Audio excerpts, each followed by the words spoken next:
قال رسول الله صلى الله عليه وسلم أرأيتم لو أن نهرا بباب أحدكم يغتسل فيه كل يوم خمسا هل يبقى من درنه شيء؟ قالوا لا يبقى من درنه شيء. قال رسول الله صلى الله عليه وسلم ذلك مثل صلوات الخمس يمحو الله بهن الخطايا. রাহুল বুখারী মুসলিম। সম্মানিত দিনী ভাই বোন, প্রশংসা আল্লাহর জন্য, শান্তি অবতীর্ণ হোক আল্লাহর রাসূলের উপর সাল্লাল্লাহু আলাইহি ওয়াসাল্লাম। আমরা বিগত জুমায় অবগত হয়েছি যে আমাদের এই লম্বা সময়ে দীর্ঘ সময় ধরে আমরা পবিত্রতার উপর আলোচনা করছিলাম। পবিত্রতার আলোচনা শেষ হওয়ায় আজকের জুমায় আমাদের আলোচনা রয়েছে সালাত সম্পর্কে। আমরা আজকে সালাত সম্পর্কে আলোচনা করতে গিয়ে সালাতের ফজিলত, সালাত আদায় করলে কি পেতে পারি, এ নিয়ে আমরা আলোচনা করব ইনশাআল্লাহ। সামনের জুমায় এই বিষয়ই থাকবে, পরবর্তীতে নিয়ম ইনশাআল্লাহ। সম্মানিত দিনী ভাই বোন, আমরা বিগত জুমায় যা আলোচনা করছিলাম তাতে একটি গুরুত্বপূর্ণ কথা ছুটে যায়, আর তা হচ্ছে যে মহিলারা ঋতুবতী হলে সালাত আদায় করবে না বা করবে, বিষয়গুলি অবগত হচ্ছিলাম। তার একটি বিষয় ছিল সন্তান প্রসবের কারণে মহিলাদের সালাত আদায় করতে হবে না, ঊর্ধ্বে সময়সীমা 40 দিন। একথা আয়েশা রাদিয়াল্লাহু তাআলা আনহা বলেন। আয়েশা রাদিয়াল্লাহু তাআলা আনহা বলেন, রাসূল সাল্লাল্লাহু আলাইহি সাল্লাম বলেছেন, সন্তান প্রসবের কারণে যে রক্ত আসে এর কারণে তাদেরকে সালাত থেকে বিরত থাকতে হবে, তার ঊর্ধ্বে টাইম 40 দিন। 40 দিনের আগে তারা পবিত্র ভালো হয়ে গেলে সালাত আদায় করবে, অন্যথায় 40 দিন পর্যন্ত সালাত থেকে বিরত থাকবে। এরপরেও যদি তারা নিজেকে এমন কিছু দেখে ও বুঝে, তখনও তাকে সালাত আদায় করতে হবে।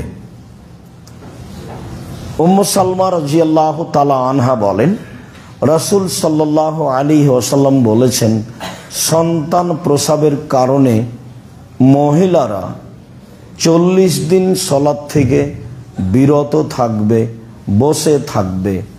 এ কথা রাসূল সাল্লাল্লাহু আলাইহি সাল্লাম বলেন। হাদিস দুইটি সহিহ এবং বিবরণটি যা আমরা আগে থেকে জেনে আছি তা ঠিক। তবে 40 দিন পার হলে এই রোগ, এই ব্যাধি বা এই রক্ত আর গ্রহণীয় হবে না, তখন তাকে সালাত আদায় করতে হবে। আমরা একটা অংশ অবগত হচ্ছিলাম খুব ভালোভাবে যে হিন্দুরা নারীদের দাম দেয়নি, ইহুদি দেয়নি, খ্রিস্টান দেয়নি। যাকে জাহেলিয়াতের যুগ বলা হয়েছে, আমাদের নবী আসার পূর্বের যুগ, তারাও নারীদের দাম দেয়নি। মর্মে আমরা পেশ করছিলাম আল্লাহ কিভাবে নারীদের দাম দিলেন, মুহাম্মদ সাল্লাল্লাহু আলাইহি সাল্লাম কিভাবে নারীদের দাম দিলেন। মর্মে বলতে গিয়ে একটি গুরুত্বপূর্ণ হাদিস আয়েশা রাদিয়াল্লাহু তাআলা আনহা থেকে ছিল। তিনি বলেন যে আশরাবুল মা ওয়া আনা হায়েদ, আমি নিজে পানি পান করি তখন আমি ঋতুবতী। সুম্মা উনাবিলহু, তারপর আমি গিলাসটা রাসূলের হাতে দিই। ফায়াদা ও ফাহু ফি মাউদি ফিয়া, দেখি তিনি মুখ লাগালেন গিলাসের সেখানেই যেখানে আমি মুখ লাগিয়ে পানি পান করেছি। রাসূল সাল্লাল্লাহু আলাইহি সাল্লাম তার স্ত্রীর কাছে বিক্রি হয়ে যাননি, এটা আপনি ভুল বুঝবেন না।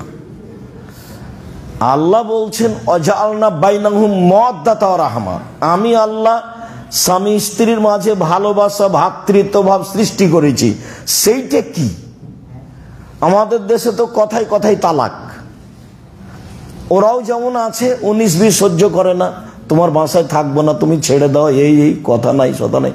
মাস 6 মাস বছর চলছে, কথা বলে না স্বামীর সাথে, খুব ঘুরছে, ছেলে আছে, মেয়ে আছে, ছেলের বন্ধুরা আছে, মেয়ের বান্ধবীরা আছে, আত্মীয় স্বজন আছে, তার সাথে চলছে, সংসার কাটাচ্ছে। স্বামীর আর কি প্রয়োজন? এমনটা গতিবিধি তাদেরও আছে, এমনটা গতিবিধি পুরুষেরও আছে। সামান্য 19-20 হলে তাকে গালি দেওয়া, মুখ খারাপ করা, এইটা পারিবারিক জীবনে যেন না আসে, সেই কথাটা আল্লাহ বললেন যে আমি তাদের মাঝে ভ্রাতৃত্ব ভালোবাসা সৃষ্টি করে দিয়েছি। তো তাদের মাঝে যে আল্লাহ করে দিয়েছেন, তো আল্লাহ কি নিজে এসে দেখাবেন?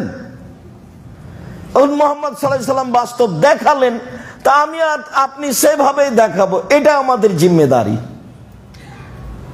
তা আপনি যদি এখন বলেন আমার স্ত্রী তো আমাকে সহ্যই করে না, পানি এভাবে খাওয়া তো বহু দূরের কথা, কতদিন থেকে আমাকে পানি দেয়নি সেই হিসেবে। এখন বিবেচনা আপনার কাছে। এত ভালোবাসার পরেও তালাকের বিধান আল্লাহই দিয়েছে।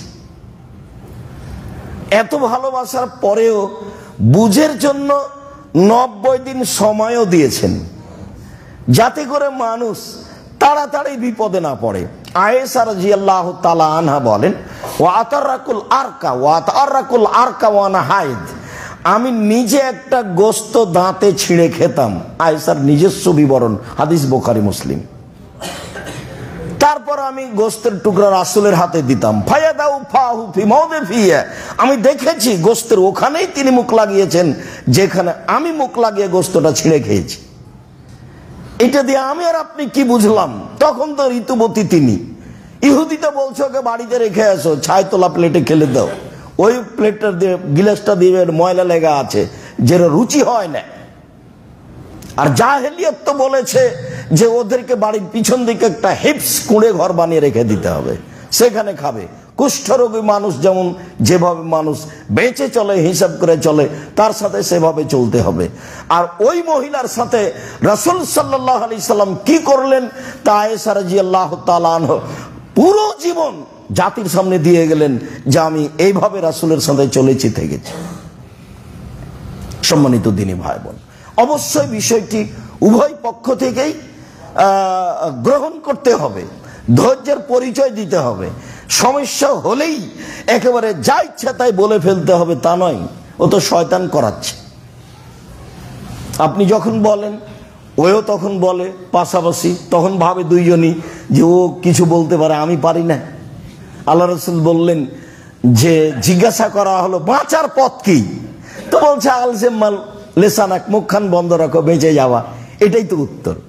আল্লাহ রাসূলকে বলা হলো বাঁচার পথ কি, তাহলে বাঁচার পথ কি মানে জাহান্নাম থেকে বাঁচার পথ কি, বাঁচার পথ কি মানে সমাজ থেকে বাঁচার পথ কি, বাঁচার পথ কি মানে ঝামেলা থেকে বাঁচার পথ কি? তো উত্তর কি বললেন? মুখখান বন্ধ রেখো, এটাই তো 1 নম্বর কথা। আর 2 নম্বরে বললেন জরুরি প্রয়োজন ছাড়া বাড়ি ত্যাগ করা হবে না। আপনারই হবে না, তা আপনার বউ বেটি বহুদূরের কথা। এই যে দিন রাত সিঁড়িতে উঠছে, এটাই। মহিলাগুলো কি সবই হিন্দু? এগুলো কি সবই ইহুদি খ্রিস্টানের? এদের কি কারো বাপ নেই? এর কি কারো স্বামী নেই? এদের কি কারো ভাই নেই? এই সমাজই, এই পিতাই, এই ভাই, এই স্বামী নারীদেরকে একেবারে মাটিতে মিশিয়ে দিয়েছে, কুকুর শ্রীগালে পরিণত করেছে। এরাই অসভ্য। ও তো দামি সম্পদ। আল্লাহ রাসূল বলছেন আলমারাতু আওরা, মহিলা হচ্ছে ঢেকে রাখা বস্তু, ঘেরে রাখা বস্তু, সম্মানী বস্তু, ওর একটা দাম আছে। ওই যদি নিজেই রাস্তা রাস্তায় গড়ে বেড়াই, সবার সামনে খালি হয়ে ঘুরে, তো ওর দাম কে দিবে? ও তো ইবলিসের সাথে আছে। দেখুন ঠেকাবে কে? ঠেকাবে তার বাপ, ঠেকাবে কে? ঠেকাবে তার স্বামী। আল্লাহ রাসূল এটাই কথা বলছেন। তা আমাদের পক্ষ থেকে আর কি করার আছে? সম্মানিত দ্বীনি ভাই বোন, রাসূল সাল্লাল্লাহু আলাইহি সাল্লাম যথাযথভাবে নারীকে মূল্যায়ন করেছেন। আয়েশা রাদিয়াল্লাহু তাআলা আনহা এবং উম্মে সালমা বা স্ত্রীর মাধ্যমে তা বাস্তব জাতির কাছে দিয়ে গেছেন। আল্লাহ তাআলা নারীদেরকে যথাযথভাবে মূল্যায়ন করেছেন, যেভাবে করা লাগে অর্থ সম্পদ দিয়ে, মান সম্মান দিয়ে, ইজ্জত আবরু দিয়ে আল্লাহ অনেক কিছু বলেছেন নারীদের ব্যাপারে, বিস্তারিত বিবরণ। কিভাবে কথা বলবে, কিভাবে চলবে, কিভাবে রাস্তায় হাঁটবে, তার বিবরণ আল্লাহ নিজে দিয়েছেন নারীকে লক্ষ্য করে। অথচ ইহুদি বলছে ও কিছুই না, ও তো ডাইনি, স্বামীকে খেয়ে নাই। আর খ্রিস্টান যা বলছে তো বলছে, যা আপনারা জানেন। হিন্দুরা যা করেছে তা করেছে, যা করছে তা করছে, তা তো আপনারা জানেন। সাত করে বাজনা দিয়ে, বিবাহ শাদী দিয়ে বিদায় করে দিয়েছে, টাকা পয়সা দিয়ে। আর কোনোদিন এখানে এসে অর্থ সম্পদ চাইবা না, চিরদিনের জন্য বিদায় হয়ে যাও। কান্নাকাটি যাই হোক, জমি জায়গা হবে না। কান্নাকাটি যাই হোক, বাড়ি ঘর হবে না। আল্লাহ বলছেন ভাই বোন মিলে হিসাব করে ঢাকা শহরের বাড়ি ভাগ করে নিবে। আল্লাহ বলছেন, আল্লাহর নবী বলছেন, এবং বিষয়টি শক্তভাবে দেখা হয়েছে।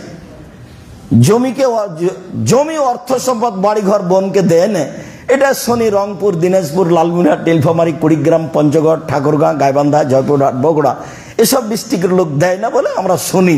উত্তরবঙ্গের লোক, দক্ষিণবঙ্গের লোক যথাযথ দেয়। হয়তো বা আপনি বলবেন আব্দুর রাজ্জাক সাহেব কাছাকাছি সবাই একই। হ্যাঁ, হতে পারে। আর মনে হয় যেন এত দামি সম্পদ বোনকে দিয়ে দেব, ভগ্নিপতি ভোগ করবে। কেমনে হয়? এটা আমার আর আপনার কিছু করার নাই, এ তো বিধান উপর থেকে। এখানে আমার আর আপনার কিছু করার নাই, এ তো বিধান উপর থেকে। আল্লাহর সরাসরি বিধান মেনে নেওয়াতে কল্যাণ আছে। তখন আমি ওই ছেলেটাকে বলেছি যে তোমার পিতাকে যদি আমি কুকুর শ্রীকালের চেয়ে খারাপ প্রমাণ করতে না পারি, জাতির সামনে আমি কোথায় বলবো না। তোমার দাদা মারা গেছে আজ থেকে 10 বছর আগে, এখন পর্যন্ত তোমার আব্বা তোমার ফুপুকে জমি বুঝিয়ে দেয়নি।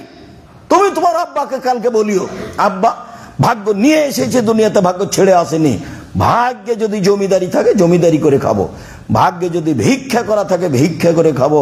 ফুফুর জমি খেয়ে বাঁচতে রাজি নই। আমি কি ভাগ্য ছেড়ে এসেছি? না আব্বা, আমি তো ভাগ্য ছেড়ে আসিনি, আমি তো ভাগ্য নিয়ে এসেছি। আর আপনারা তার জাজল্য প্রমাণ 2 বছর 5 বছর আগে দেখিয়েছিলাম। ও গাড়ি ঠেলতো, বেটা পিছন দিকে, গাড়ি পিছন দিক থেকে ঠেলতো, আর বাপ ওই গরুর গাড়ির মতো চাকাওয়ালা সামনের দিক থেকে টেনে যেত, কাপড়ের বস্তা। দেখি সে আজকে বিত্তশালী। এটাই তো পৃথিবী। সম্মানিত দিনী ভাই বোন, মহান আল্লাহ বলেন হাফিযু আলাস সালাওয়াত ওয়াস সালাতিল উস্তা। পৃথিবীর মানুষ, তোমরা 5 ওয়াক্ত সালাতকে গুরুত্ব সহকারে রক্ষা করো, বিশেষভাবে আসরের সালাত। যারা সরাসরি কোরআন হাদিস মানতে পারেনি তারা এরকম জায়গায় পিছিয়ে পড়ে গেছে। বিশেষভাবে আসরের সালাত মানে আসরের সালাতকে সময়ের সাথে সাথে পড়ার চেষ্টা করতে হবে। এটাই বেশি দামি সালাতের মধ্যে। কেন? এটা কাজের সাথে জড়িত। তখন মানুষ কাজে ব্যস্ত, তখন মানুষ আয় উপার্জনে ব্যস্ত। ফজরের টাইমে তো অত ব্যস্ত নয়, জোহরের টাইমে তো বিরতি আছে, মাগরিবের টাইমে তো কাজ বন্ধ হয়েছে, এসার পরে তো মানুষ ঘুমিয়ে যাবে। তাহলে সবচেয়ে ব্যস্ত মানুষ আসরের টাইমে। সেই সালাতকে মানুষ নিয়ে গেছে সূর্য ডোবার পূর্বে। প্রায় মসজিদে তাই, আপনার কিছু করার নেই। মহান আল্লাহ বলেন পৃথিবীর মানুষ 5 ওয়াক্ত সালাতকে যথাযথভাবে আদায় করো, বিশেষভাবে আসরের সালাত। মহান আল্লাহ বলেন কাদ আফলাহাল মুমিনুন আল্লাযীনা হুম ফি সালাতিহিম খাশিউন। যারা ভয় ভীতি নিয়ে নির্ধারিত সময়ে সালাত আদায় করে তারাই সফল হলো। এটা আল্লাহ বলছে। আবু হুরায়রা রাদিয়াল্লাহু তাআলা আনহু বলেন রাসূল সাল্লাল্লাহু আলাইহি সাল্লাম বলেছেন আউয়ালু মা ইসআলুল আবদু ইয়াউমাল কিয়ামাহ সালাত। বিচারের মাঠে মানুষকে যখন তার জীবনের সব কর্ম সম্পর্কে জিজ্ঞাসা করা হবে, তখন আল্লাহর পক্ষ থেকে মানুষকে প্রথম যেটা জিজ্ঞাসা করা হবে সেটা সালাত। তবে কোন জায়গাতে বর্ণনায় আসবে প্রতিবেশী হক, মানুষের হক আমি কেমন আদায় করেছি, আপনি কেমন আদায় করেছেন, এ মর্মে যে বিষয়গুলিতে জিজ্ঞাসা হবে, জমি জায়গা দখল করা আর সবকিছু, পাড়া প্রতিবেশী ভাই বোন তার সাথে কেমন চলেছি, তখন প্রথম জিজ্ঞাসা হবে দুই প্রতিবেশী। প্রতিবেশীর সাথে টিকাও খুব কঠিন, খুবই কঠিন, এমনিতে লেগে যায়, কথাই বলা যায় না। তখন আল্লাহ রাসূল বলছেন, আর নিঃসাদা, সুখময় জীবনের জন্য চারটা জিনিস লাগে। চারটা জিনিস আছে যার, সুখময় জীবন তার। সুখময় জীবন তার চারটা জিনিস আছে যার। এক, আলমারাতুস সলেহা, ভদ্র নম্র বুদ্ধিমতী নরম আচরণের স্ত্রী। আচরণ নরম হতে হবে, খাস্টা মেস্টা যদি হয়, আর যদি কথা একবার উল্টিয়ে ধরে একটুকু শান্তি পাবেন না। সারাদিন পরিশ্রম করে বিকাল 5টায় বাড়িতে ঢুকেছেন, ঢোকার সাথে সাথে এমন কিছু বললো যে সেটা আর মাথায় সরে না সারা রাত, পরের দিন সকালে আবার চলে গেলেন। আল মারাতুস সলেহা, মেজাজ হতে হবে নরম মহিলার, গতিবিধি হতে হবে ঠান্ডা, স্বভাব হতে হবে ভদ্র নম্র, তার কথা কর্মই, কথার সাথে সাথে স্বামীর সবকিছু ঠান্ডা হয়ে যাবে, রাগটা সব চলে যাবে। ওকে ওই জন্যই সৃষ্টি করা হয়েছে। আল্লাহ বলছেন যে আমি মহিলাকে সৃষ্টি করেছি তার স্বামীকে শান্তি তৃপ্তি দেওয়ার জন্য, কথা আল্লাহ বলেন। মুহাম্মদ সাল্লাল্লাহু আলাইহি সাল্লাম বলতেন, তাও তো আপনি বলতেন যে মানুষ বলেছে। আল্লাহ বলছেন যে আমি নারীকে শান্তি তৃপ্তির জন্য সৃষ্টি করেছি।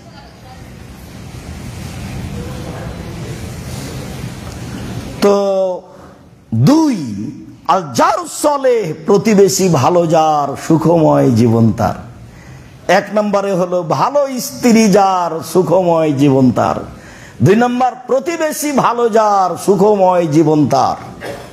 তিন, আল মারকাবুল হানি, একটা ভালো গাড়ি, সাইকেলটা চেন পড়ে না, গাড়িটা চাকা নষ্ট হয় না, উঠতেই চাকা নষ্ট হয়, মনে হয় যে গাড়িটা ছেড়ে রাস্তার গাড়িতে চলে যায়। কৃষক গাড়ি জমি চাষ শুরু করলে গরুটা শুয়ে যায়, কাজ করে না। আল্লাহ রাসূল বলছেন আল মারকাবুল হানি, একটা ভালো বাহন। চার, আল বাইতুল ওয়াসে, প্রশস্ত ঘর, অন্তত মেহমান যেখানে বসবে সেটা প্রশস্ত হতে হবে। কি সুবিধা! মুহাম্মদ সাল্লাল্লাহু আলাইহি সাল্লাম কিভাবে সংসার করলেন। উমর রাদিয়াল্লাহু তাআলা কুঁড়ে ঘরে বসবাস করে অর্ধ পৃথিবী পরিচালনা করলেন, তখনও বাড়ি ঘর তেমন নেই। ওই মুহাম্মদ সাল্লাল্লাহু আলাইহি সাল্লাম বলছেন, যিনি খাটে শুয়ে থাকেন, যেই খাটে দড়ির প্রসাদ এ করা আছে, সাজানো আছে, সেখানে বিছনা কেথা নেই, তিনি উঠে বসলেন। আব্দুল্লাহ ইবনে মাসউদ বলছেন, উঠে যখন বসলেন দেখলাম গায়ে পিঠে একবারে দড়ি সুতনির দাগে পরিপূর্ণ হয়ে আছে। তো আমি বলছি, আপনি একটু ভালো কিছু করলে হয় না? আমি আব্দুল্লাহ ইবনে মাসউদ বললাম। তখন বলছে যে ভালো কিছু করে কি করবা, এটা তো করলো ইহুদি খ্রিস্টান, তারাই তো করছে, আমরা আর কি করব। তখন বলছেন আব্দুল্লাহ ইবনে মাসউদ, কুন ফি দুনিয়া কান্নাকা গরীব, তুমি দুনিয়াতে থাকো তুমি যেন অপরিচিত, ও আবের সাবিলিন, তুমি যেন পথিক, আছি নেই। তিন, উদ্দা নাফসাক মিন আহলিল কবরে, নিজেকে কবরের সদস্য ভেবো। 24 ঘন্টা ভাববে আমি কোথাকার সদস্য, কবরের সদস্য। বড় বড় সদস্য ভেবে লাভ নেই। এই কথা মুহাম্মদ সাল্লাল্লাহু আলাইহি সাল্লাম উত্তরে বললেন। তারপরেও তিনি বলছেন যে একটা প্রশস্ত ঘর লাগবে, মানে প্রশস্ত ঘরে জীবিকা নির্বাহ কি আছে, শান্তিপূর্ণ আছে, ভালো আছে। নইলে মুহাম্মদ সাল্লাল্লাহু আলাইহি সাল্লাম এভাবে কেমনে বলেন? আগেকার মানুষের, ধনী মানুষের বাড়িতে কাচারি ঘর থাকতো, বিশাল লম্বা কাচারি ঘর, ওখানে লোকজন আসতো বসতো। মুহাম্মদ সাল্লাল্লাহু আলাইহি সাল্লাম ওইটাই বলছেন, চারটা জিনিস আছে যার, সুখময় জীবন তার। এক, ভালো স্ত্রী। দুই, ভালো প্রতিবেশী। তিন, ভালো গাড়ি। চার, প্রশস্ত ঘর। এভাবেই বলছে। আবু হুরায়রা রাদিয়াল্লাহু তাআলা আনহু বলেন, মানুষকে প্রথম যেটা জিজ্ঞাসা করা হবে সেটা সালাত। এটা হলো আল্লাহর সাথে জড়িত বিষয়, যেগুলো সালাত আছে, সিয়াম রোজা আছে, হজ আছে, যাকাত আছে, তাসবিহ তাহলিল আছে, কোরআন তেলাওয়াত আছে, আল্লাহর সাথে জড়িত যেগুলো তার প্রথম জিজ্ঞাসা হবে সালাত। আর মানুষের সাথে জড়িত যেগুলো তার প্রথম জিজ্ঞাসা হবে দুই প্রতিবেশী। রাসূল বলেন, যার সালাত ঠিক হলো তার সব ইবাদত ঠিক, যার সালাত বাতিল হলো তার সব ইবাদত বাতিল। মানুষের ইবাদত নির্ভর করে তার সালাতের উপরে।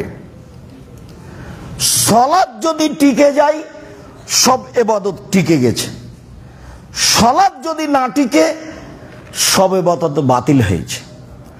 একাধিক দিন শুনেছি, আব্দুর রাজ্জাক বিন ইউসুফের মুখেই শুনেছি যে ইবাদতের জগতে সবচেয়ে দামি ইবাদত সিয়াম, রোজা।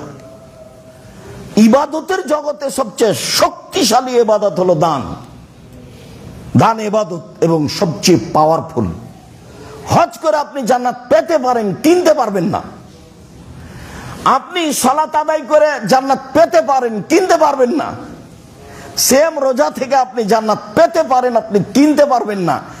দান করে আপনি জান্নাত কিনে নিতে পারেন। আল্লাহ বলছে যে আমি জান্নাত বিক্রি করেছি, ও টাকা পয়সার বিনিময়ে আমি বিক্রি করে দিয়েছি। তা আল্লাহ বলছে, উনি বলছেন বিক্রির শব্দ, আল্লাহ নিজে।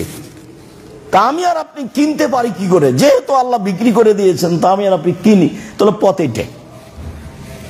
এরপরেও যদি বিচারের মাঠে সালাত না টিকে, তাহলে কোন ইবাদত টিকবে না, সব বাতিল হবে। এক ভিন্ন ধরনের ইবাদত। আনাস রাদিয়াল্লাহু তাআলা আনহু বলেন, রাসূল সাল্লাল্লাহু আলাইহি ওয়াসাল্লাম বলেছেন, as-salatu salasatu aslasin, সালাত তিন ভাগে বিভক্ত। আর তাহুরু সুলুসুন, ওযু হলো তিন ভাগের এক ভাগ। রুকু ও সুলুসুন, রুকু হলো তিন ভাগের এক ভাগ। ও সুজুদ ও সুলুসুন, সিজদা হলো তিন ভাগের এক ভাগ। ফামানাদ্দাহা বিহাক্কিহা কবিলাত সালাতুহু কবিলা সাইর আমালিহি, যদি সালাতের সব নিয়ম ঠিক ঠিক আদায় করে সালাত কবুল করা হবে, সব ইবাদত কবুল করা হবে। ওয়াইন রুদ্দাত আলাইহি সালাতুহু, সালাতের নিয়ম কানুনে যদি সালাত প্রত্যাখ্যান করা হয়, যা ইবাদত করেছে সবই বাতিল। এটা রাসূলের মুখের কথা। এই জন্য তাড়াহুড়া রুকু করা, তাড়াহুড়া করে রুকু করা হবে না। এই জন্য তাড়াহুড়া করে সিজদা করা হবে না। এই জন্য তাড়াহুড়া করে ওযু করা হবে না। খালি সিজদা দিবেন আর উঠবেন, দিবেন এরকম ইবাদত হবে না। যে দুনিয়ার লোক করছে, যে করছে তো মানুষ, রাসূল সাল্লাল্লাহু আলাইহি ওয়াসাল্লাম যা বলেছেন তার তো, মানুষ তো একটা মানুষের মতামতের উপরই চলে। মানুষ কি সহজে রাসূল সাল্লাল্লাহু আলাইহি ওয়াসাল্লামের নীতিতে চলে? এটা খুব কঠিন। যে যাকে ভালোবাসে তার নিয়ম মেনে চলে, যে যাকে ভালোবাসে সে তার নিয়ম মেনে চলে। তো সম্মানিত দ্বীনী ভাই বোন, সালাত এমন একটি ইবাদত যার উপরে নির্ভর করে অন্যান্য ইবাদত। যদি সালাত কবুল হয়, আরগুলো এমনিতেই কবুল হবে। যদি সালাত কবুল না হয়, তাহলে আরগুলো কবুল হবে না। সালাতই একটা ইবাদত, একবারে ব্যতিক্রম, কোনো সমস্যা বুঝে না। অন্যান্য ইবাদত সমস্যা বুঝে। যেমন হজ, এবছর করলেন না, সামনে বার করেন, এ তো হলো, তো এ তো সমস্যা বুঝলো। যেমন যাকাত, 20 দিনে 1 মাস আগে দিয়ে দেন, সমস্যা নেই, হাদিস আছে। 10 দিন পরে দেন, দেন, সমস্যা নেই, দেন, এই যে সমস্যা বুঝলো। রোজা, এখনো অসুস্থ, পরে করেন। এখন মহিলা ঋতুবতী, পরে করুক, এই যে মেনে নিয়েছে। অথচ বড় বড় বিধান, সবাই ফরজ বিধান। সালাত কোনো সমস্যা মানে না। ওযু করে সালাত আদায় করতে হয়, পানি নেই, তায়াম্মুম করে পড়ো। তায়াম্মুম, মাটি নেই, এমনিতেই পড়ো। দাঁড়িয়ে সালাত আদায় করতে হয়, তো দাঁড়িয়ে পারছি না, বসে করো। তো বসে পারছে না, শুয়ে করো। কেবলার দিকে মুখ করে সালাত আদায় করতে হয়, কেবলা বোঝা যায় না, এমনিতেই পড়ো। পরিষ্কার কাপড় পরে সালাত আদায় করতে হয়, তো পরিষ্কার নেই, পেশাব পায়খানা লেগে আছে, সেটাই পড়ো। বলে পরিষ্কার অপরিষ্কার কোনো কাপড়ই নাই, কারণবশত নগ্ন উলঙ্গ হয়ে আছি, বলে এই সময়তেই সালাত আদায় করতে হবে, বাধ্য করতেই হবে। কোনো প্রকার আপোষ নাই, কোনো প্রকার মিস নেই। এতটুক যে শতকরা 95 জন মুসলিম যেটা বুঝতে চায় না, যেটা আল্লাহ রাসূল সহজ করেছেন, সেটা হলো সফরে আছেন তখন জোহর 2 আসর 2 একসাথে পড়ে নেন। সফরে আছেন তখন মাগরিব 3 এশা 2 একসাথে পড়ে নেন। এ তো সহজ পথ। জোহরের আগেই বের হয়েছেন সফরে, তো জোহর ঠেলে নিয়ে যান আসরে। জোহরের টাইমে বের হয়েছেন তো আসর আগে আনেন জোহরে। মাগরিবের আগে বের হয়েছেন, মাগরিব নিয়ে যান এশায়, রাত 10টা হোক না কেন, 12টা হোক না কেন, মাগরিব একবারে নিয়ে যাবেন এশায়। মাগরিবের টাইমে বের হয়েছেন, এশা নিয়ে চলে আসেন মাগরিব। সব সহিহ হাদিস, সময়ের গতিতে সব আসবে ইনশাআল্লাহ। তো আল্লাহ পথ সহজ করেছেন।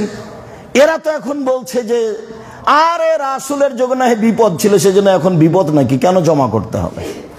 আবার বলছে কেন কসর করতে হবে? আল্লাহর নবী বলছেন এটা আল্লাহর পক্ষ থেকে দান, তুমি দানটা নিবা না কেন? আল্লাহ বলছেন যে ঠিক আছে, আমি তোমাকে এটা করে দিলাম, সাদকা করে দিলাম, নাও, এটা 4 ছিল আমি 2 করে দিয়েছি। এটা আল্লাহর পক্ষ থেকে নেওয়া, যেটা দেওয়া হয়েছে যেটা নেওয়া উচিত, এটাই সুন্নাত। আবু হুরায়রা রাদিয়াল্লাহু তাআলা আনহু বলেন, রাসূল সাল্লাল্লাহু আলাইহি ওয়াসাল্লাম বলেছেন, as-salawatul khams, 5 ওয়াক্ত সালাত, ওয়াল জুমাতু ইলাল জুমা, গত জুমা থেকে এই জুমা, ও রমাদান ইলা রমাদান, গত রমাজান থেকে সামনে রমাজান, মুকাফফিরাতুন, সব পাপ ক্ষমা। গত জুমায় পড়েছি সালাত, এই জুমাও পড়বো, মধ্যের পাপ নেই, গেছে। গত রমাজানে করেছি সিয়াম, এই রমাজানে করব, মধ্যের পাপ গেছে। জোহরের পড়েছি, আসরের পড়ব, মধ্যের পাপ মিটে গেছে, সব শেষ। কখন? এজাজতনে বাতিল কাবায়ের, যখন কাবিরা গুনাহ থেকে বেঁচে থাকবে তখন। কাবিরা গুনাহ এভাবে শেষ হয় না। সুদ খাওয়া কাবিরা গুনাহ, ঘুষ দেওয়া কাবিরা গুনাহ, শিরক করা কাবিরা গুনাহ, বাপ মায়ের অবাধ্য চলা কাবিরা গুনাহ, মিথ্যা সাক্ষী কাবিরা গুনাহ, জেনা কাবিরা গুনাহ, রাহাজানি কাবিরা গুনাহ, হত্যা করা কাবিরা গুনাহ, লুটপাট করা কাবিরা গুনাহ, জমি দখল করা কাবিরা গুনাহ। যাওয়ার সময় দেখবেন কে বড় ক্ষতিগ্রস্ত একটা বই আছে, সব যা আলোচনা আছে সবই কাবিরা গুনাহ। তো মানুষ যদি কাবিরা গুনাহ থেকে বেঁচে থাকে, তাহলে মধ্যে যা হয়েছে তা মিটে যায়, মধ্যে যা হয়েছে তা মিটে যায়। তো কাবিরা গুনাহের জন্য কি করতে হবে?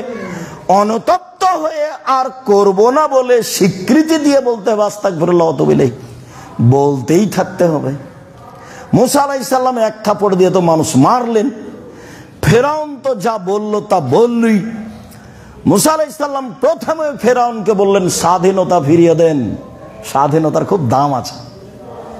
একবারে গিয়েই মুসা আলাইহিস সালাম প্রথম বাক্য ফেরাউনকে বলছে স্বাধীনতা ফিরিয়ে দেন, মানে বনী ইসরাইলকে ছেড়ে দেন, দাসদাসী করে রেখেছেন কেন?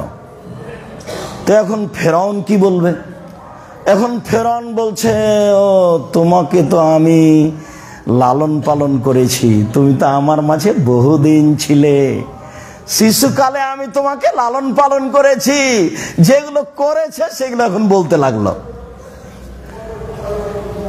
তারপরে তুমি তো আমার মাঝে বহুদিন ছিলে, আরে তুমি তোমার কর্ম করেছো, যা করেছো, তুমি থাপ্পড় দিয়ে মানুষ মেরেছো, তুমি বড় অকৃতজ্ঞ। একসাথে এতটি বাক্য বলে থামলো ফেরাউন। তখন মুসা আলাইহিস সালাম বলছেন, হ্যাঁ আমি যা করেছি তা করেছি, তখন আমি ভুল পথে ছিলাম, মানে আমি থাপ্পড় দিয়ে মানুষ মেরেছি, আমি তোমার ভয়ে দেশ ছেড়েছি, আমার প্রতিপালক আমাকে জ্ঞানে গুণে পূর্ণ করেছেন, তিনি আমাকে নবী করেছেন, তুমি আমার প্রতি অনুগ্রহ করেছো, অনুগ্রহ করে তুমি আমাকে খোটা দিয়েছো, খোটা দিয়ে তুমি বনী ইসরাইলকে দাসদাসীতে পরিণত করেছো, তুমি বড় উদ্ধত স্বৈরাচার সীমা লঙ্ঘন করেছো। এই পর্যন্ত মুসা আলাইহিস সালাম বললেন। দাওয়াত সরকারকে দিতে হবে, পদটা দখল করতে হবে না, পদটা দখলের জন্য চেষ্টা করতে হবে না, এটা হলো বোকামি, তখন হবে মারামারি। ওকে বলতে হবে আপনি ঠিক হন। এই যে ফেরাউনের চেয়ে দাম্ভিক, বদ, স্বৈরাচার, জুলুমবাজ পৃথিবীর ইতিহাসে কেউ নেই। সেখানে সেখানে মুসা আলাইহিস সালাম এইভাবে কথা বলেছেন। আবু হুরায়রা রাদিয়াল্লাহু তাআলা আনহু বলেন, রাসূল সাল্লাল্লাহু আলাইহি ওয়াসাল্লাম বলেছেন, আরাইতুম ইন্না বাবিকুম ফি নাহারিন ইয়াগতাসিলু ফিহি কুল্লা ইয়াউমিন খামসা মাররা আও খামসান। আচ্ছা তোমরা কি মনে করো, সঙ্গী সাথীকে বলছে, আচ্ছা সঙ্গী সাথী তোমরা কি মনে করো, তোমাদের বাড়ির সামনে যদি একটা নদী থাকে, সেখানে যদি 5 বার গোসল করো, হালিয়াবকামিন দারানিহি শায়, তাহলে কি গায়ে ময়লা থাকবে? মানে বেশি পরিষ্কার করলে তো ময়লা থাকে না, তাহলে কি ময়লা থাকবে? কালু লায়াবকামিন দারানিহি শায়, জি না, তা তো থাকবে না। স্বীকৃতি নিলেন, তা তো থাকবে না। তখন আল্লাহ রাসূল বলছেন, ফাযালিকা সালাওয়াত মিসলু যালিকা সালাত ইয়ামহুল্লাহু বিহিন্নাল খাতায়া। এই 5 ওয়াক্ত সালাত দিয়ে আল্লাহ সব পাপ মিটিয়ে দিবেন। মধ্যে যেগুলো ছিল সেগুলো গেছে, কাবিরা গুনাহ ব্যতীত যা হবে ওইখানে বাক্যটা ছেড়ে এসেছি। তো মুসা আলাইহিস সালাম 1 থাপ্পড় দিয়ে মানুষ মারলেন, এখন মরা পর্যন্ত বলতে থাকলেন, রব্বি ইন্নী যালামতু নাফসি ফাগফিরলি, হে আমার প্রতিপালক আমি ভুল করেছি, আমাকে মাফ করো। আল্লাহ বললেন যে আমি মাফ করে দিলাম। এর পরেও বিচারের মাঠে যখন আমরা যাব তার কাছে, যে আপনি তো খুব দামি মানুষ, আল্লাহর সাথে কথা বলেছেন, এমন তো কেউ সুযোগ পায়নি। সরাসরি বিশাল সব দামি মানুষ আপনি, আপনার সম্মান ভাবাই যায় না। আল্লাহর নবী বলছেন, সবাই যখন কিয়ামতের মাঠে অজ্ঞান হয়ে যাবে, তখন সর্বপ্রথমে আমার জ্ঞান ফিরবে। জ্ঞান ফিরলে আমি দেখব মুসা আলাইহিস সালাম আল্লাহর আরশ ধরে ঝুলছেন, তখন তার জ্ঞান পূর্ণ। তো আমি বলতে পারছি না মুসা আলাইহিস সালামের জ্ঞান কি আমার আগেই ফিরেছে, না তুর পাহাড়ে অজ্ঞান হয়ে গেছিলেন, সেটা শোধ হয়ে গেছে, আজকে অজ্ঞানী হননি। বুঝতে পারেননি কথা মনে হয়। যখন সবাই দাবি জানিয়েছিল আপনাকে মানবো আল্লাহ বলে, মুসা একটু আল্লাহকে দেখাও না, তাই কি আর দেখা যায়? না দেখালে তোমাকে মানতে পারছি না। তাহলে ঠিক আছে চলো তুর পাহাড়ে, ওই পাহাড়ে চলো, দেখো ওইদিকে, দেখো তো ওইদিকে তাকিয়ে আছে, একটা বিদ্যুৎ হওয়াতে সব অজ্ঞান হয়ে গেছে, সবাই এখন মরে পড়ে আছে।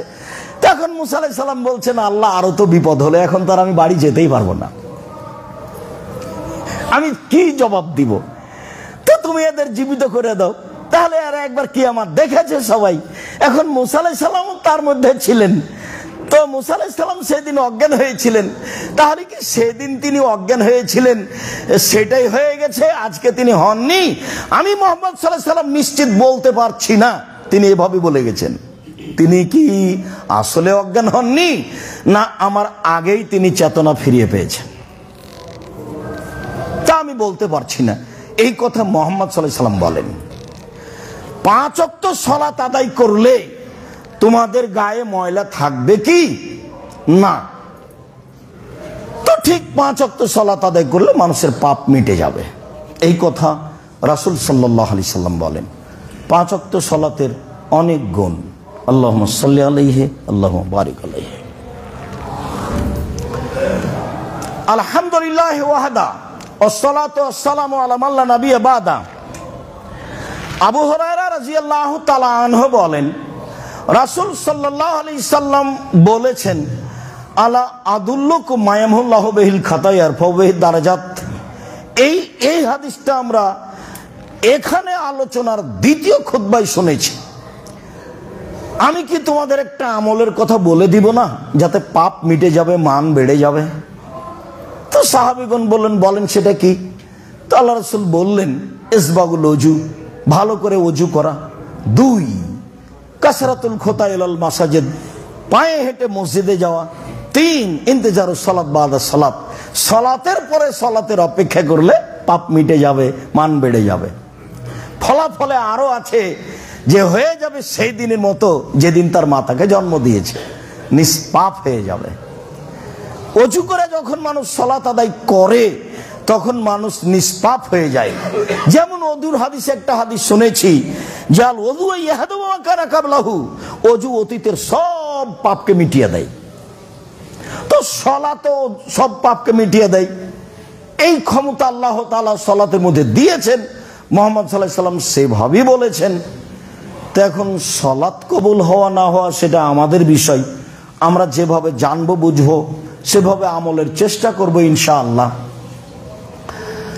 আব্দুল্লাহ ইবনে মাসউদ রাদিয়াল্লাহু তাআলা আনহু বলেন, একজন লোক আসাবা মিন ইমরাতিন কবলাতান, কোন নারীর সাথে অশ্লীল কাজ করে বসে বা অশ্লীল কাজের কাছাকাছি এরকম কিছু। তারপরে ও রাসূলের কাছে আসলো, এসে বলল যে আল্লাহর নবী আমি এই অন্যায় করেছি। তো আল্লাহ রাসূল তাকে কিছু বললেন না, বিষয়টা তার কাছে জিজ্ঞাসা করলেন না, কি হয়েছে কি ঘটনা, কিছু বললেন না। তো কিছু যখন বললেন না, তো লোকটি রাসূল সাল্লাল্লাহু আলাইহি সাল্লামের সাথে সালাত আদায় করলো।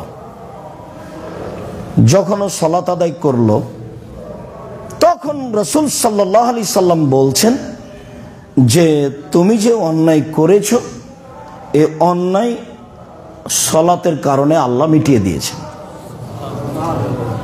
ফাগাফারাল্লাহু লাকা বিহাযা, এই সালাতের মাধ্যম দিয়ে আল্লাহ তোমার ওটা মিটিয়ে দিয়েছেন। তখন ওই ব্যক্তি বা অন্য ব্যক্তি বলছেন, আল্লাহর নবী আলিয়া হাদা মাখসুস, এটা কি আমার জন্য খাস? তখন আল্লাহ রাসূল বলছেন, না না, লে জামিয়া উম্মতি কুল্লিহিম, আমার সব উম্মত সবাই, কেউ যদি চূড়ান্ত কাবিরা গুনাহে না যায় তাহলে তার সালাতের মাধ্যমে সব মাফ। আবার আনাস রাদিয়াল্লাহু তাআলা আনহু বলেন, যা রাজুলুন ইলা নবী সাল্লাল্লাহু আলাইহি সাল্লাম ওয়াকালা ইন্নী আশাদতু হাদ্দান ফাকিমহু আলাইয়া, একটা লোক এসে বলছে, আল্লাহ রাসূল আমি এমন একটা অপরাধ করেছি যাতে আপনাকে শাস্তি দিতে হবে, অতএব আপনি আমাকে শাস্তিটা দিয়ে ফেলেন। তখন আল্লাহ রাসূল তাকে কিছু বললেন না। ফাহাজারাতি সালাত, ইতিমধ্যে সালাতের টাইম হয়ে গেছে। ফাসাল্লামা নবী সাল্লাল্লাহু আলাইহি সাল্লাম, লোকটি রাসূলের সাথে সালাত আদায় করলো। সালাত আদায় সালাম ফিরতেই ফালাম্মা কাজা রাসূলুল্লাহ সাল্লাল্লাহু আলাইহি ওয়াসাল্লাম সালাতা, আল্লাহ রাসূল যেমনই সালাত শেষ করেছেন, ফাঁকা মারা জুল, লোকটি দাঁড়িয়ে গেছে সবার সামনে, দাঁড়িয়ে গিয়ে বলছেন যে ফাকিম আলাইয়াল হাদ, হে আল্লাহর নবী আপনি আমার প্রতি শাস্তি বাস্তবায়ন করুন। ফি কিতাবাল্লাহ, আল্লাহর বিধান আপনি আমার উপরে বাস্তবায়ন করুন। তখন আল্লাহ রাসূল তাকে বলছেন, আলাইসা কাদ সাল্লাইতা মা'ানা, কেন তুমি আমাদের সাথে সালাত আদায় করনি? হ্যাঁ আপনার সাথে, না হ্যাঁ আপনার সাথে আমি সালাত আদায় করলাম। তখন রাসূল সাল্লাল্লাহু আলাইহি ওয়াসাল্লাম বলছেন, কাদ গাফারাল্লাহু লাকা হাদ্দাকা, তুমি যেটা ভাবছো যে আমাকে শাস্তি দিতে হবে, আমি শাস্তির উপযুক্ত হয়েছি, সালাতের কারণে আল্লাহ সেটা মিটিয়ে দিয়েছে। হাদিস কিন্তু বুখারী মুসলিম। এখানে আরেকটা কথা উল্লেখ্য যে মানুষ পাপ করছে, করবেই, স্বাভাবিক, মানুষই। মানুষ যখন ফিরে আসবে কাউকে না বলে, তা আল্লাহ তার পাপ গোপন রেখে দিবেন, কিয়ামতের মাঠেও গোপন রাখবেন। তখন যখন মানুষ নিজেকে বুঝবে যে আমি পাপী, যখন নিজেকে বলবে আমি পাপী, স্বীকৃতি দিবে, ইউনূস আলাইহিস সালামের মতো। ইউনূস আলাইহিস সালামকে আল্লাহ অনুমতি দেননি, জনগণ তোমার কথা শোনে না বলতেই থাকো, তো জনগণের উপরে গজব আসবে এই কথা বলে আপনি পালিয়ে যান কেন? আল্লাহ তাআলা ইউনূস আলাইহিস সালামকে বলছে, আরে জনগণ আপনাকে মানেনি, তো মানেনি, সেই জন্য জনগণের উপরে গজব আসবে এই বলে পালিয়ে যান মানে? তো নৌকায় উঠলেন, নৌকা আর চলে না, তো বলে কি ব্যাপার, তাহলে লটারিতে যার নাম আসবে তাকে পানিতে সাগরে ফেলে দিতে হবে। তো লটারিতে বারবার তার নামই আসে, সবাই বলে এত ভদ্র নম্র মানুষ, তিনি তো নবী, তো তার নামই আসলো, ফলাফলে তাকে ফেলে দিতে হলো, মাছে খেয়ে নিল। তো উনি বললেন, লা ইলাহা ইল্লা আনতা সুবহানাকা ইন্নী কুনতু মিনাজ জালিমিন, আল্লাহ ছাড়া কোনো মাবুদ নাই, তোমার পবিত্রতা বর্ণনা করি, আমি অপরাধী, ক্ষমা চাইলেন কি? না তো, ক্ষমা চাননি। ক্ষমা চেয়েছেন আদম আলাইহিসসালাম, ক্ষমা চেয়েছেন মুসা আলাইহিসসালাম, কিন্তু ইউনূস আলাইহিসসালাম ক্ষমা চাননি। বললেন যে আমি অপরাধী, স্বীকৃতি দিবেন। স্বীকৃতি মানে আর করব না, স্বীকৃতি দিবেন, স্বীকৃতি মানে আর করব না। তখন আল্লাহ ক্ষমা করতে পার, ক্ষমা করতে থাকবেন। আবার হলে আবারও ক্ষমা করবেন, আবার হলে আবারও ক্ষমা করবেন। ও তো একাধিক দিন শুনেছি যে ইবলিস বলল, ঠিক আছে আমি আপনার রহমত থেকে চলে যাচ্ছি, আমার একটা কথা শুনতে হবে। কি কথা? কিয়ামত পর্যন্ত বেঁচে থাকার সুযোগ দিতে হবে। দিলাম। আচ্ছা, তাহলে আপনার সম্মানের কসম, আমার ইজ্জতের কসম, আপনার মর্যাদার কসম, কিভাবে আদমের ছেলে মেয়ে জান্নাতে যায় সেটা আমি দেখে ছেড়ে দেবো। ওর দেহে যতদিন শ্বাস আছে ওকে আমি পাপী করবই, করবই, করেই ছাড়বো। এটা তো ইবলিসের জিদ। কিয়ামত পর্যন্ত বেঁচে থাকবে, আপনার জন্য জানি মানি শত্রু। তখন আল্লাহ তাআলা বললেন, আচ্ছা ঠিক আছে, আদমের ছেলে মেয়ে যতবার আমাকে বলবে ভুল হয়েছে ততবার আমি ক্ষমা করে দেবো। উনি তো শক্তি প্রয়োগ করে ইবলিসের সামনে বললেন, আয় যা, তুই কিছু করতে পারবি না, এ তো বললেন না। তার মানে ইবলিস তার কর্মে বহাল থাকবে। ও হলো খোলাখুলি শত্রু, সব সময় অন্যায়কে ভালো করে দেখাবে, অন্যায়কে ভালো করে দেখাবে। একবারে যে জমি 3 বার বিক্রি করেছেন, চতুর্থবারে যখন বিক্রি করতে যাবেন তখন ও শয়তান বলবে, হ্যাঁ ঠিক আছে করে ফেলাম, হ্যাঁ ঠিক আছে করে ফেলাম। সব সময় খারাপটাকে ভালো করে দেখাবে, দেখাতে পারে। আদম আলাইহিস সালামের সামনে বলছে, আমি উত্তম উপদেশদাতা, আপনি আমার কথা শোনেন। সরাসরি যদি ইবলিস এসে বলে, থাকা হবে না এখানে, আল্লাহ আপনাকে ফাঁকি দিয়েছে, ধোকা দিয়েছে, এই কথাকে আর আদম আলাইহিস সালাম শুনবেন তো? নবী এখন এসেই বলছেন, আমি উত্তম উপদেশদাতা, আমি হচ্ছে পৃথিবীতে সবচেয়ে বড় উপদেষ্টা, এই পৃথিবীতে সবচেয়ে বড় উপদেষ্টা, আমি উত্তম কল্যাণকামী, আমার কথা শোনেন আপনি। আল্লাহ আপনাকে জান্নাতে থাকতে দিবেন না, সেই জন্য ফল খেতে নিষেধ করেছেন, তারপর আর নেই। এখন স্ত্রী বলছেন, খাও না, খাও। কত বলে লোকটা, কসম করে বলে খাও না, এত শক্ত করে বলে। তা আদম আলাইহিস সালাম ভাবছেন, কেমন কথা হলো, আল্লাহ এখনই নিষেধ করলেন এটা খেতে হবে, ভাবছেন। কিছুক্ষণ পরে আবার চলে এসেছে, এসে বলছে যে আমি উত্তম উপদেশদাতা, উত্তম, ভালো। খায়ের শব্দ ব্যবহার হয়েছে কোরআন মাজিদে। আবার নাই, তখন বউ আবার বলছে, তখন খেয়ে ফেলেছেন। সবাই যখন বলে খেয়ে ফেলি, যেমন খেয়ে ফেলেছেন, তখন আল্লাহ বলছেন, না আমি তো এটা বলিনি, আমি তো নিষেধ করেছি। এবার তখন উনি তো বলতে লাগলেন, রব্বানা যালামনা আনফুসানা ওয়া ইল্লাম তাগফির লানা ওয়া তারহামনা লানাকুনান্না মিনাল খাসিরিন। আব্দুল্লাহ ইবনে মাসউদ রাদিয়াল্লাহু তাআলা আনহু বলেন, রাসূল সাল্লাল্লাহু আলাইহি সাল্লামকে আমি জিজ্ঞাসা করলাম যে আইয়ুস সালাতে আহাব্বু ইলাল্লাহ, আইয়ুল আমালে আহাব্বু ইলাল্লাহ, আমলের মধ্যে সবচেয়ে প্রিয় আমল আল্লাহর কাছে কোনটা, এটা জিজ্ঞাসা। এবার উত্তর দেখেন, হাদিস কিন্তু বুখারী মুসলিম। আস-সালাতু লিওয়াক্তিহা, সালাতকে নির্ধারিত সময়ে আদায় করা আমলের যুগে সবচেয়ে, আমলের জগতে সবচেয়ে উত্তম আমল। খালি 5টার সময় আজান দিয়ে আসর পড়লেই হবে? সূর্য ওঠার সময় আজান দিয়ে ফজর পড়লেই হবে? সূর্য ডুবার পরপরই একটু পরই আজান দিয়ে এশা পড়লেই হবে? এশার সালাত যত দেরি হবে তত নেকি বেশি আছে। মাগরিবের সালাত যত তাড়াহুড়া করে নির্ধারিত সময় হবে তত বেশি নেকি আছে। আসরের সালাত যত একবারে নির্ধারিত সময়ের উপরে হবে তত নেকি বেশি আছে। এ তো বিধান, এ তো আর একজনকে মেনে চলা, আসলে কিছু নয়। কিন্তু আসলে হলো এই যে ইউনূস আলাইহিস সালামকে স্বীকৃতি দিতে হবে, আসলে হলো এই যে আপনাকে মেনে নিতে হবে। জি, নবী বলেছেন, মেনে নিলাম। আর কে কি বলেছে এটা ভাববার সুযোগ নেই, খালি মেনে নেওয়া। সালাত তো আমাকে 5টার সময় আসরের পড়াই লাগলো, তো এখন সেইটা পড়তে চাচ্ছি 3টে, 3:15, 3:30। তো সেটা আল্লাহ রাসূল বলছেন, জিজ্ঞাসা হলো সবচেয়ে উত্তম আমল কোনটি, তখন উত্তর কি আসলো? সালাতকে তার নির্ধারিত সময়ে আদায় করা। হাদিস বুখারী মুসলিম। আমি আবার জিজ্ঞাসা করলাম, সুম্মান, বলেন তারপর কোনটা? তখন তিনি বললেন, বিরুল ওয়ালিদান, পিতামাতাকে মেনে নেওয়া। আমলের জগতে সবচেয়ে প্রিয় আমল হলো পিতামাতাকে মেনে নেওয়া। 3। আমি আবার জিজ্ঞাসা করলাম তারপরে? তিনি বললেন, আল জিহাদু ফি সাবিলিল্লাহ, আল্লাহর পথে জিহাদ করা। তো আল্লাহর পথে জিহাদ তো আসলে আমরা বাস্তব দেখতে পাই না। কেতাল পার্টি রাতে রাতে মানুষ মেরে দিয়েছে, ওরা বলছে আমরা মুজাহিদ। এটা তো নয়।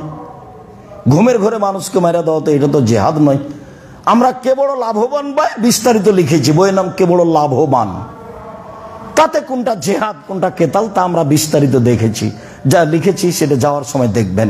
বলছিলাম দিনী ভাই বোন, রাসূল সাল্লাল্লাহু আলাইহি সাল্লাম সবচেয়ে প্রিয় আমল কোনটা দেখালেন সেটা যেন মাথায় থাকে। আসসালাতু লিওয়াক্তিহা, সালাতকে তার সময়ে আদায় করা। শেষ টাইমে আদায় করে বলবেন যে বুজুর্গানে দিনে বলেছেন, এটা হবে? শেষ টাইমে আদায় করে বলবেন, বড় হুজুরেরা কি জানতেন না? আপনি সব জানেন, আমি কিছুই জানি না, আপনি জানেন। আপনি এখন এখান থেকে বের হয়ে আপনি রিয়াদুস সালেহিন বই পড়েন, এখান থেকে বের হয়ে বাংলা বুখারী বই পড়েন, এখান থেকে বের হয়ে বাংলা মুসলিম পড়েন। যেইটা আপনার কাছে সিদ্ধান্ত আসবে বিবেচনায় সেটাই করবেন, তবে কোনো জায়গাতে ভালোবাসা রেখে করবেন না। ভালোবাসা মানুষকে বোকা বানায়, ভালোবাসা মানুষকে বোকা বানায়। একবার যদি কোনো মেয়েকে ভালোবেসে ফেলেন, জাহান্নামে ঢোকানো ছাড়া পর্যন্ত আপনি থাকতে পারবেন না। সবসময় পাপটা দেখবেন ভালো, পাপটা দেখবেন ভালো, পাপটা দেখবেন ভালো। সুন্দর করে সাজিয়ে নিচ্ছে যে ওই সময়তে আসিও কথা হবে, ওই সময়তে কথা বলে বলো। আপনি ঠিক ওই সময়তে প্রস্তুত, আপনি ঠিক ওই সময়তে চলে গেছেন। শয়তান এমন পাগল বানালছে, মনে হচ্ছে আপনি একটা আস্ত পাগল। এটা ইবলিসের কাজ। ও তো ওয়াদা করে নিয়েছে রাসূলের আল্লাহর সামনে। বিবেচনা ছাড়া তো আপনি ভালোবাসা দিয়ে কাজ করলে নির্ধারিত সময়ে সালাত আদায় করতে পারবেন না। জাবের রাদিয়াল্লাহু তাআলা আনহু বলেন, রাসূল সাল্লাল্লাহু আলাইহি সাল্লাম বলেছেন, বাইনাল আবদি ওয়া বাইনাল কুফরি তারকুস সালাহ, সালাত আদায় করে যে সে মুসলমান, সালাত আদায় করে না যে সে কাফের। হাদিস মুসলিম। জাবের রাদিয়াল্লাহু তাআলা আনহু বলেন, রাসূল সাল্লাল্লাহু আলাইহি সাল্লাম বলেছেন, আল আহাদুল্লাযী বাইনানা ওয়া বাইনাহুম, আমাদের মাঝে আর ইহুদি খ্রিস্টানদের মাঝে ওয়াদা অঙ্গীকার যেটা, আমাদের মাঝে আর ইহুদি খ্রিস্টানদের মাঝে তফাৎ যেটা, সেটা হলো সালাত। ওরা সালাত আদায় করে না, আমরা করি। ওরা সালাত আদায় করে না, আমরা করি। এই হলো সালাত। উবাদা ইবনে সামিত রাদিয়াল্লাহু তাআলা আনহু বলেন, রাসূল সাল্লাল্লাহু আলাইহি ওয়াসাল্লাম বলেছেন, আস-সালাওয়াতুল খামস, 5 ওয়াক্ত সালাত, ইফতারাদাহুন্নাল্লাহু তাআলা, আল্লাহ এটা ফরজ করেছেন। মান আহসানা ওযুহুন্না, কোন ব্যক্তি যদি সালাতের ওযুকে সুন্দর করে করে, সাল্লাহুন্না লিওয়াক্তিহিন্না, সালাতকে তার যদি নির্ধারিত সময় আদায় করে, কথাটা কিন্তু বারবার আসছে, ফাসাল্লাহুন্না লিওয়াক্তিহিন্না, সালাতকে তার যদি নির্ধারিত সময়ে আদায় করে, ইন্নাস সালাতা কানাত আলাল মুমিনিনা কিতাবাম মাওকুতা, নিশ্চয় সালাত মুমিনের উপরে নির্ধারিত সময় লেখা আছে, আল্লাহ বলছেন। এখন আল্লাহ নবী বলছেন তাকে যদি নির্ধারিত সময় আদায় করে, তারপরে বাক্যটা শোনেন, ওয়া আতাম্মা রুকুহুন্না ওয়া খুশুহুন্না, রুকু সিজদাটা ঠিক ঠিক করে, ভীতিটা ঠিক ঠিক দেখায়। অমনোযোগী হয়ে সালাত আদায় করলে হবে? 20 রেখাত তারাবি পড়ছেন, 10 রেখাতের পরে মাথায় হাতে বলছেন আল্লাহ সুবহান, আরো 10 আছে, কখন যে হবে। বিরক্তির শেষ নাই। আর সিজদা দিলেন আর উঠলেন, দিলেন আর উঠলেন। কেরাত কমিয়ে দেন, কেরাত পড়েন অল আসর, অল আসর ইন্নাল ইনসানা লাফি খুসর ইল্লাল্লাযিনা আমানু ওয়া আমিলুস সালিহাত ওয়া তাওয়াসাউ বিল হক ওয়া তাওয়াসাউ বিস সাবর। বাস রুকুতে চলে যান, রুকু ঠিক মতো করবেন, এবারে চাঙ্গা করে সুন্দর করে, সময় আসলে বিস্তারিত বলবো ইনশাআল্লাহ। সিজদা সুন্দর করে করেন, একবারে চাঙ্গা করে সুন্দর করে সিজদা করবেন। তারপরে আত্তাহিয়াত পড়ে সালাম ফিরে দেন, যদি না সময় থাকে দুরূদ পড়ে সালাম ফিরে দেন। সময় থাকলে পড়তেই থাকেন একবারে রব্বির হামহুমা কামা রাব্বায়ানি সাগীরা পর্যন্ত, যা আছে মুখস্থ সালামের পরে সব বলেন। সময় নাই, আত্তাহিয়াত দুরূদ পড়েই সালাম ফিরে দেন। কিন্তু আপনি রুকু এবং সিজদায় দুর্বলতা দেখাতে পাবেন না, এটা নিষেধ, কঠিনভাবে নিষেধ। সুন্দর করে আদায় করলো, ভয় ভীতি নিয়ে করলো। এখন আল্লাহ রাসূল বলছেন কান আল্লাহু আলাল্লাহি আহাদুন, এবার আল্লাহর সাথে আমার একটা চুক্তি হয়ে গেল। যখন আমি সুন্দর করে রুকু সিজদা করলাম, তখন আল্লাহর সাথে আমার একটা চুক্তি হয়ে গেল যে ইয়াগফিরুল্লাহ, আল্লাহ তাকে ক্ষমা করে দিবেন। বাস, আল্লাহর সাথে চুক্তি ফাইনাল হয়ে গেছে, তিনি ক্ষমা করে দিবেন। আমার সাথে তো আর মুখামুখি চুক্তি হবে না। আল্লাহ তোমাকে বলবে না, হ্যাঁ ঠিক করে রুকু করো, জি করলাম। ঠিক করে সিজদা করো, জি করলাম। হ্যাঁ সালাম ঠিক করে করো, ব্রেক করলাম। আচ্ছা ঠিক আছে, এই যে হাতে হাত মিলাও, চুক্তি হয়ে গেল, জান্নাতে যাওয়া। এভাবে কি হবে আল্লাহর সাথে চুক্তি? আল্লাহ নবী বলছেন যে রুকু সিজদা ঠিক ঠিক আদায় করলো, ভয় ভীতি নিয়ে সালাত আদায় করলো, কানা লাহু আলাল্লাহি আহাদুন, তার জন্য আল্লাহর সাথে চুক্তি হয়ে গেল, ইয়াগফিরুল্লাহু, আল্লাহ তাকে ক্ষমা করে দিবেন। এটা আল্লাহ রাসূল বলছেন। ওমাল্লাম ইয়াফআল, যেভাবে করে না, ফালাইসা লাহু আহাদুন আলাল্লাহি, তার সাথে আল্লাহর চুক্তি নেই। ইনশা আযাবাহু, চাইলে আল্লাহ এখন শাস্তি দিবেন, ইনশা গাফার, আল্লাহ চাইলে তাকে ক্ষমা করে দিবেন। আর চুক্তি নাই, কি করবেন সেটা আল্লাহর ব্যাপার। আর যদি আমি ঠিক ঠিক সালাত আদায় করি সময় মতো, তাহলে আমার তার সাথে কি হয়ে গেছে? চুক্তি হয়ে গেছে। মুখামুখি তার সাথে কোনো কথা হয় না। এখন মুহাম্মদ সাল্লাল্লাহু আলাইহি সাল্লাম বলছেন যে মসজিদ আল্লাহর ঘর, আমি যে মসজিদে বসতে চাচ্ছি, যার যে মালিক তার কাছে অনুমতি নাও। কিভাবে নিব? আমি তো আর বলতে পারি না আল্লাহ আমি আপনার ঘরে বসতে চাচ্ছি, এটা কি হবে? তো হবে না। তো হবে না, তো আপনি কিভাবে করবেন? অনুমতি নেবেন। 2 রাকাত সালাত আদায় করেন, অনুমতি হয়ে গেছে।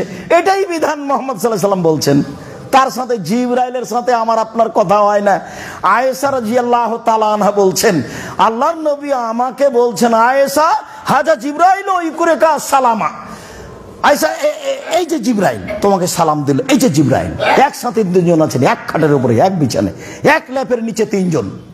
মুহাম্মদ সাল্লাল্লাহু আলাইহি সাল্লাম, আয়েশা রাদিয়াল্লাহু তাআলা আনহা, জিবরাইল আলাইহিস সালাম, এক বিছানে, এক খাটের উপরে, এক ল্যাপের নিচে 3 জন। এখন মুহাম্মদ সাল্লাল্লাহু আলাইহি সাল্লাম বলছেন, আয়েশা এই যে জিবরাইল তোমাকে সালাম দিল। তো আল্লাহ রাসূল তো এখানেই দেখাচ্ছেন, তো কই আয়েশা দেখতে পান না কেন? এখন আয়েশা রাদিয়াল্লাহু তাআলা বলছেন, ওয়া আলাইহিস সালাম ওয়া রাহমাতুল্লাহি ওয়া বারাকাতুহু, তার উপরে সালাম, তার উপরে শান্তি, তার উপরে সালাম, তার উপরে শান্তি। ফাতারা ওয়ালা নারা, আপনি তো দেখতে পান না, আমরা তো দেখতে পাই না। জিবরাইল তো আমাদের দেখতে পান, আমরা তো দেখতে পাই না। আপনি তো দেখতে পান, আমরা তো দেখতে পাই না। এক বিছানে জিবরাইলের সাথে আমাদের কথা হয় না সরাসরি, আল্লাহর সাথে কিভাবে সরাসরি কথা হবে? আল্লাহর পদ্ধতি এই। সম্মানিত দিনী ভাই বোন, আমরা আলোচনা করছিলাম সালাতের ফজিলত। সময়ের গতিতে আরো অনেক আলোচনা আছে সালাতের ফজিলতের ব্যাপারে, সালাতের মর্যাদার ব্যাপারে। আপাতত আজকের মতো এই পর্যন্ত বলে আমি আপনাদেরকে আন্তরিকভাবে অনুরোধ জানাচ্ছি যে ভুলেও কখনো তাড়াহুড়া করে সালাত আদায় করবেন না। তাড়াহুড়া দেখাবেন কোন জায়গায়? কিরাত। মনে থাকবে না মনে হয়? আরো যদি তাড়াহুড়া দেখাতে চান তাহলে আসেন, সূরা ফাতিহা পড়ার পরে বলবেন কাফ, রুকুতে চলে যান, এক আয়াত হয়ে গেছে। কাফ, এক আয়াত হয়ে গেছে। এক আয়াত হয়ে যায়নি, এক আয়াত হয়ে গেছে। দেখেন আয়াত দেওয়া আছে। আর না হলে বলেন মুদহাম্মাতান, এক আয়াত হয়ে গেছে। মানে আপনার ব্যস্ততার কথা আমি বলছি। আসর দিয়ে যদি না হয়, কাউসার দিয়ে যদি না হয়, তাহলে সূরা ফাতিহার পরে ওটাই যান, দিয়ে রুকুতে চলে যান। কিন্তু রুকু সিজদায় তাড়াহুড়া করতে পাবেন না।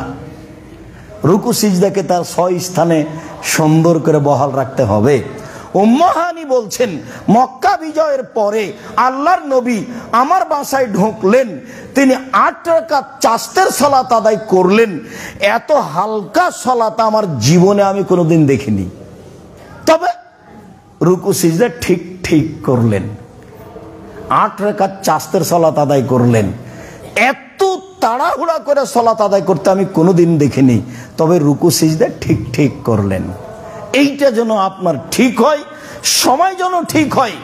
যার কারণে আল্লাহ রাসূল বলেছেন, সমাজপতিরা, দলপতিরা যদি সালাতের সময়কে মেরে দেয় তখন তোমরা কি করবা? বলেন, আপনি বলেন কি করব? তখন বাড়িতে পড়ে নিও।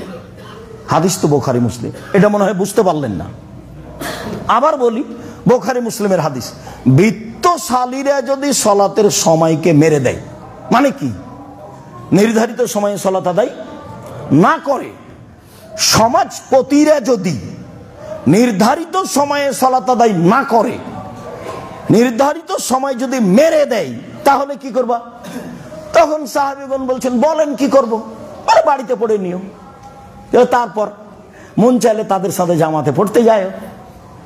তখন যেটা হয়ে গেছে সেটা ফরজ, যেটা এখন হবে সেটা নফল। মন না চাইলে যায়ও না। হাদিস তো বুখারী মুসলিম। বাড়িতে পড়ার অনুমতি দিচ্ছেন, আপনি প্রয়োজনে আসর পড়েন বাড়িতে, ফজর পড়েন বাড়িতে। এর অর্থ এই নয় যে আপনি তার সাথে 5টায় সালাত আদায় করবেন, এটা হতেই পারে না। এই নয় যে আপনি সূর্য ওঠার সময় পূর্ব আপনি সালাত আদায় করবেন, এটা হতেই পারে না। আমি তো এটা বললাম, আপনার তো বিবেচনা আছে। মাছ দিয়ে ভাত খেলে আপনি কাঁটা ফেলে খান, কাঁটা সহ খান না। আর ঢাকা শহরে 1 শতক জমি কিনলে তার যে কত কাগজ, 22, 62, 72 জমি জরিপ আছে কিনা, এই আছে কিনা, সেই আছে কিনা, খারিজ আছে কিনা, সব দেখেন। আর রাসূলের বিধানটা পরকালের জন্য করবেন, এটা একটু দেখা লাগবে না? আব্দুল রাজ্জাক সাহেবের কথা ছেড়েই দিলাম। আমি তো মানুষ, আমি তো বিবেচনা করে দেখতে পারি। আপনি বিবেচনা করে দেখবেন, এটাই ঠিক। ইবাদতের জগতে সবচেয়ে দামি ভিন্ন ধরনের ব্যতিক্রম ইবাদত, যেই ইবাদতের কোনো আপোষ নাই, পৃথিবীতে কোনো আপোষই নাই, পড়তেই হবে। মানুষের জীবনে সবচেয়ে গুরুত্বপূর্ণ, সবচেয়ে ব্যতিক্রম ইবাদত হলো সালাত, যার সাথে কিয়ামত পর্যন্ত, তার বয়স শেষ হওয়া পর্যন্ত আপোষ করতে পারবে না, যার জরিমানা নেই। হুজুর বলছেন জানাজার সময়, এই ছেলে, তোমার বাপের কয় ওয়াক্ত সালাত কাজা হয়েছে? হুজুর 3 ওয়াক্ত। আচ্ছা আচ্ছা, 5, 5, 15, 1,500 টাকা দাও। জানাজা করে দিল। আল্লাহ রাসূল বলছেন তার কাফারা নেই, উমরি কাজা নেই, সালাত এগুলো চলে না। সন্ধ্যের নামে ইবাদত নেই। আপনার বয়স এখন 80, একদিনও নামাজ পড়েননি, উমরি কাজা নেই। আজকে জোহরের সালাত আদায় করে বলেন, আল্লাহ আমার ভুল হয়েছে, মাফ করে দাও। আল্লাহ বলবেন, ঠিক আছে দিলাম। আপনার স্বীকৃতির অপেক্ষা আছেন আল্লাহ তাআলা, আপনার স্বীকৃতির অপেক্ষায় আছেন আল্লাহ তাআলা। মনে রাখবেন, আল্লাহ আমি কার জমি দখল করে নিয়েছি, মাফ করো, তখন এটা হবে না। বলছে ওটা তো মানুষের ব্যাপার, ওটা তো আমার ব্যাপার নয়। ওটা কাবা ঘরে গিলাপ ধরে বললে হবে না। যার করেছ তার সাথে কথা শেষ করে আস, ক্ষমা তার কাছে নিয়ে আস। আমার সাথে যেগুলো জড়িত, সুদ খেতে খেতে একবারে ব্যাংক ব্যালেন্স পূর্ণ হয়ে আছে, কোটি কোটি টাকা, আজকে বলছো যে আজকার থেকে আমি সুদ খাবো না, বন্ধ করলাম, আমাকে মাফ করো। ঠিক আছে, করলাম।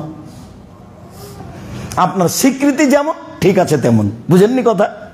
আপনার স্বীকৃতি যেমন ঠিক আছে তেমন। আপনি একটু বলেন, ইউনূস আলাইহিস সালামের স্বীকৃতিতে কোনো ত্রুটি ছিল? ইউনূস আলাইহিস স্বীকৃতিতে কোনো ত্রুটি ছিল না। হাতে হাতে বললেন, ঠিক আছে তোমাকে বাঁচিয়ে দিলাম। পৃথিবীর যে কোনো মানুষ এই কথা বলবে, আমি তাকে বাঁচিয়ে দেবো কিয়ামত পর্যন্ত।